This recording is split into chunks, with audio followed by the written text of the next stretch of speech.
my days, oh my days, I forgot about this. I mean, to be honest, how I feel about it is I'm kind of impressed with the ingenuity, slightly embarrassed by it, but overall I think it's good fun and humour, and that's what we need in these kind of days.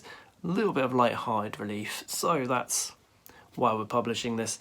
But let's explain the whole backstory to this. This is June, I think June 8th, back in the height of the actual lockdown, the first one anyway, and there were no barbers open, COVID was fairly new, we didn't really know what was going on, and you know, everyone was staying in place and hiding in shelter and locking themselves indoors and being furloughed, which meant there were like no barbers open, and so you couldn't get your hair seen to, and I kind of looked like Billy Joel at the time, and it was just becoming a big unmanageable mess. So that's when I decided to try and tackle the problem myself, and I grabbed my razor and I tried to do like a grade 2 or something, and then I didn't realise I didn't put the guard on properly, and ting, this thing, just the actual safety guard popped off, and I jackassed myself.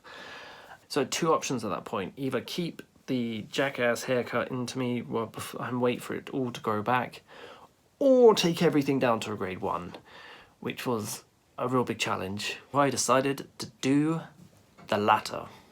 I decided at first to use the phone and mirror trick, and this worked quite well for the sides, but it was that back bit that really got me. And after completing the sides and everything, I remember being really frustrated that I couldn't obviously see this bit, and then I got so frustrated I just shouted, if they could put a camera on Mars, why can't I get a camera around the back of my head? And I suddenly had a brainwave to attach a GoPro on the front of my razor and then do this, so I'm looking at the camera while going at it with the razor, and it worked fairly well.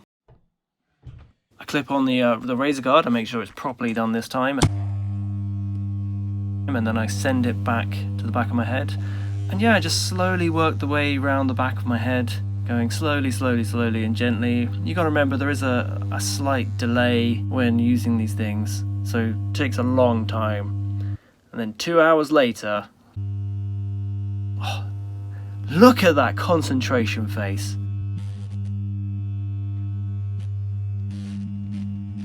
So here we go, this is halfway through and showing what half has been done and the half that hasn't been done. You know, in the end, after lots and lots of doing this, it worked out alright. So from the front, it actually looked alright, but as soon as I turned around, you could definitely tell it was a home haircut, and yeah.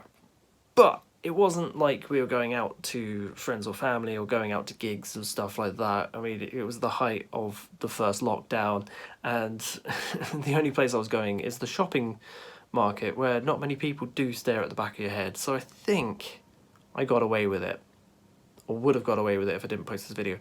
But I'm glad I did it, because it did look better than all that Billy Joe hair of all over the place and being messy, and because of my Irish thick hair, it really becomes a problem after a while. However, I would not recommend doing this again, because, or like as a way of saving money or anything like that, because it's just wait for the barbers, because it took me like 3-4 hours of steadily going, where I'd rather pay £15 for the barber to do it in half an hour, and also clean up all that hair that was left on the bathroom floor as well. So yeah, just remember that was like the peak of lockdown. It's not a regular thing, and I don't recommend cutting your own hair with a GoPro and some shears. But yeah, I hope you enjoyed it. Have a great day, and bye bye for now.